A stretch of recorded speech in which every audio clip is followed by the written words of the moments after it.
आज आपण घरच्या सोप्या पद्धतीने शेवग्याच्या शेंगाची डाळ परफेक्ट थिकनेसमध्ये शेंगाही ओव्हरकुक न शिजता कशा प्रकारे बनवायची ते पाहणार आहोत.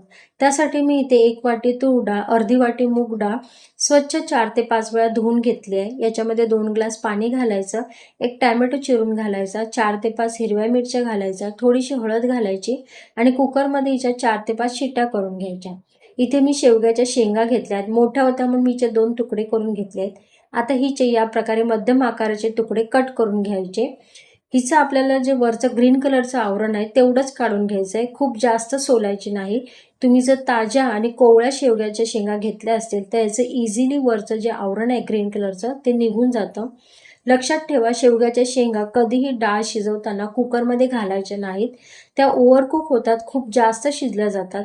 त्याचं पूर्णपणे मॅश होतं आणि खाताना त्याचा चोता होतो, रेषा तोंडाला लागतात.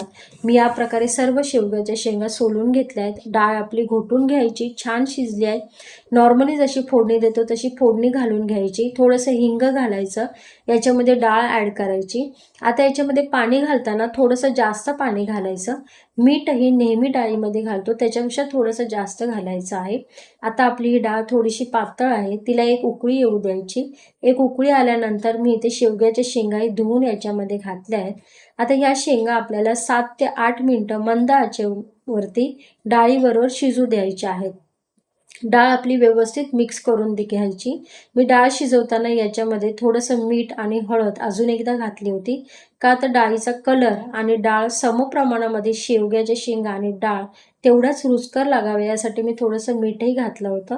कमीत कमी 10 मिनटं होत आले आहेत आणि आपली डाळीची थिकनेस बघा परफेक्ट आली आहे. शेंगाही परफेक्ट आपल्या शिजल्या आहेत. थोडीशी कोथिंबीर घालायची आणि पुन्हा एकदा 1 मिनिटं शिजू द्यायची. आपल्या शेवग्याच्या शेंगाची डाळ घरच्या घरी सोप्या पद्धतीने बनवून रेडी आहे.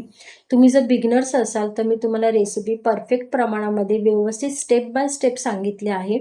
पुन्हा एकदा सांगते, शेवग्याच्या शेंगा डाळीबरोबर शिजवायच्या नाहीत, त्या खूप जास्त शिजल्या जातात. तुम्ही डाळीला फोडणी दिल्यानंतर शेवग्याच्या शेंगा घालून तिला शिजू द्यायचे आहे, व्यवस्थित शिजतात. तुम्ही ही डाळ भाताबरोबर किंवा चपातीबरोबर खाऊ शकता. मी एका बाउलमध्ये ट्रान्सफर केले, बघू शकता. खूप छान कलर आला आहे, दिसायलाही खूप छान दिसते, चवीलाही तितकीच भारी लागते. अशा छान छान रेसिपी घरच्या पद्धतीने सोप्या रेसिपी पाहण्यासाठी राडा रेसिपीला लाईक, शेअर आणि सबस्क्राईब करायला विसरू नका. भेटूया पुढच्या नवीन व्हिडिओमध्ये. तोपर्यंत बाय बाय.